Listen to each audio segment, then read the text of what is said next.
Hello and welcome back everyone to Teleglitch. This is part 10. We're going to be starting this up again. And today we're going to be using the power legs. The power legs increase movement speed by a drastic amount, and you start off with also chocolate. Which is a good healing item, I should say. Now what does increased movement speed give you? Quite a lot. Trust me. I would also craft those power legs myself. Yes, you can craft them yourself, but believe me, early on it's quite an advantage. Back in the older versions of the game, this power legs start wasn't exactly possible, but instead there was shock blade start, which was even more OP. Just imagine having the ability to one-shot everything at the start of the game. Or one-stab everything. It certainly is powerful, though the power legs already grant a feasible boost. Though then again, we're going to get used to not using the spoon, which I really like.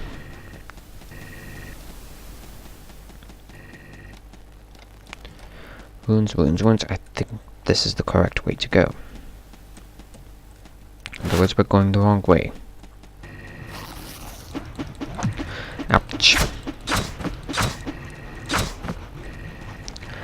The Teleglitch anomaly certainly indicates it. Let's get back. Check the other area. And be certain about our findings. Here we have another storage. Once I grab a weapon, the power legs are going to move into the last slot. That's a secret. We need to find a shoot gun. Yep, here we have a weapon. This thing's going in the bottom. And here we have the shoot gun. Let's not forget about that secret. I'd rather not forget about it. Shells and a nail bomb. Now y'all won't be able to see that failure, but I killed myself with a nail bomb once.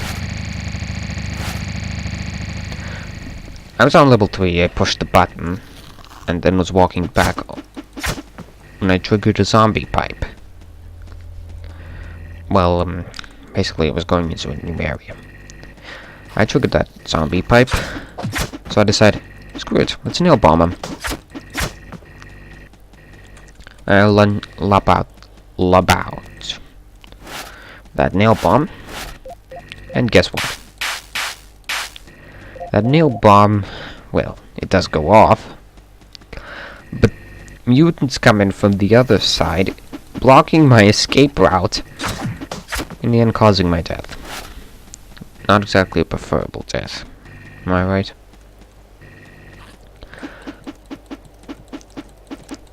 Well, that's life for you. And that's the game in a nutshell. If you're not ready for something, it definitely might kill you. Also, I have a feeling that this is the correct way to go. For one thing that's awesome about this new power leg says that I move very quickly, which means that I can get across the map a bit easier. Meaning you'll have to waste less time watching me run around the place.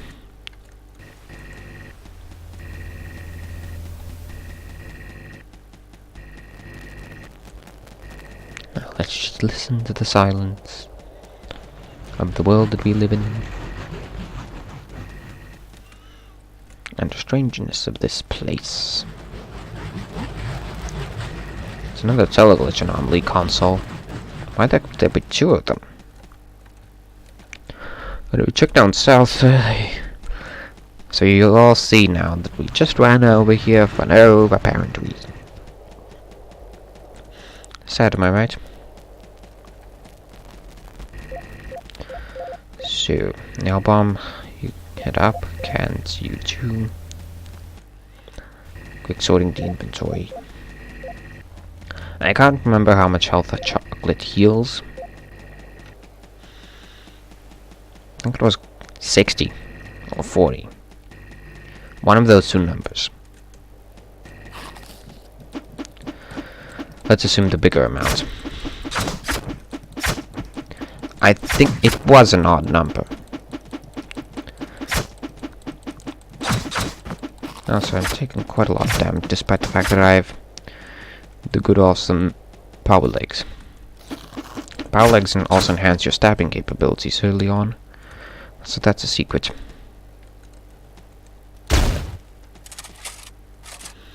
So do we have over here? A cannon. I'm not going to test fire it because I actually value my health. Hey, get over here. Thank you for your cooperation. Now, can't means that's the teleporter. That's a dead end. Teleporter it is then. Here we have a storage, explosives. You know what we like to do. The military biology sector. Yeah, the situation much worse. Non-human combatants are everywhere. The human combatants are worse.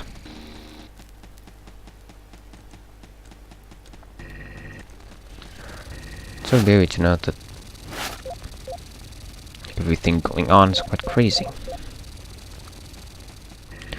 And so to note what would have happened if, I don't know, these things were sicked onto the populace.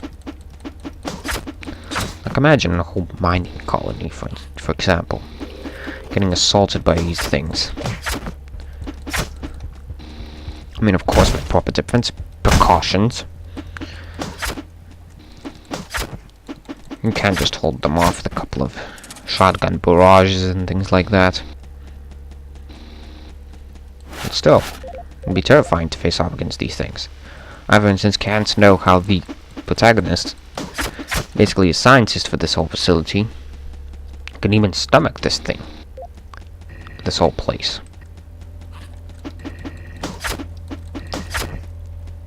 I, for instance, can't understand that. There was a nice empty corridor with a single inhabitant. Large open area. Trap pipes only start appearing on level 2, and those smaller ones are definitely not trapped. This is the big open area? Not yet. That's the big circular area with the secret meat trap. Meat traps are particularly useless for me. Again, because of the AGL. Adhesive grenades are quite useful. Old school revolver. Good penetration, low accuracy. Now I would imagine that revolver to be highly accurate and stompy, but have low ammunition. But then again, it does have low ammunition, even without the whole good accuracy thing. Which I guess just increases, or rather reduces the value a bit. And to be honest, I do count the revolver as the most underused weapon in my arsenal. No wait, I know the most underused weapon. The taser. Though I will say it's quite useful. Having the ability to craft the shock blade is not exactly a bad one. Though it's sad that you can only get that taser later on. I mean, I'd like a lucky secret that would grant me that shock blade quite early on.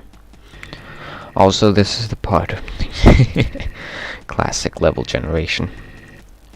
Don't put the teleporter in the open, where the player can access it without interacting that button. Speaking of, I missed the button area. It's over here.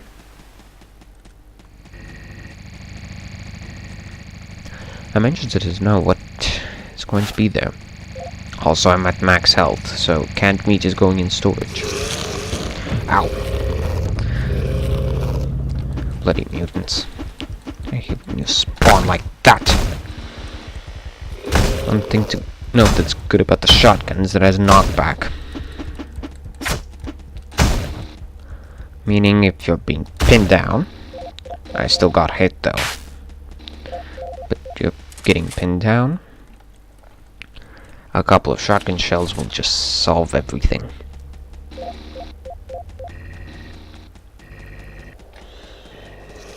So, good day. That was a good blast. He's dead. And let's get to where we have to be. Can. Instantly craft that into cannon rounds. I'll also drop that and pick it up. Oh wow. We have a swarm going on. Though it's a comparatively tiny swarm. AGL.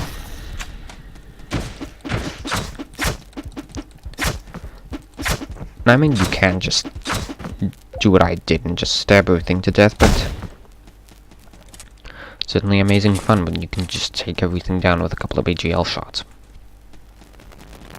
Now let's see what we got. Well, 9mm pistol, which is already semi-worth it.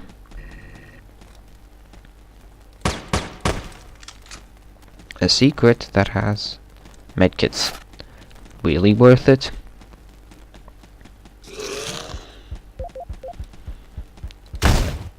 Because calculating the damage that I took from the whole excursion of trying to open that door, which was 12 damage, I got 75 health from that and a pistol. A way I can utilize my ammunitions a bit properly. And yes, the power legs do help in combating zombies. Alright, this is a big circular area with nothing. Alright, that room wasn't worth it, but the other area certainly was.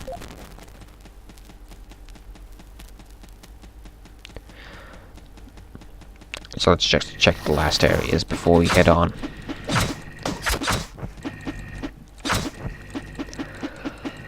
You should be careful about those power legs though. You can quite badly screw yourself over. Let's matador this thing. Zombies are the easiest to get into the teleglitch because, well, also I almost just made it in there, but luckily I didn't. That's what I'm talking about, the power legs. You can move so quickly sometimes that you can't control it. Zombies are the easiest to matador because they have those strange pulsating movement phases, as I like to call them. They are slow at the start, they accelerate, they slow down. They accelerate, they slow down. You can just use that to outmaneuver them when they're accelerating quite rapidly, and then just simply dodge them. But we're currently moving at the speed of sound. I don't think power legs stack, by the way. Otherwise it'd be quite imbalanced. Now then again, motors are quite rare. Which is basically the core crafting component that you need to get to craft this thing. You also need 2 tubes, but tubes are quite common. Motors, not so. Off to level 3. Anyways, this is where we'll end the episode off again. I hope you all are having fun watching this, and I'll see you all next time. Thank you all for watching.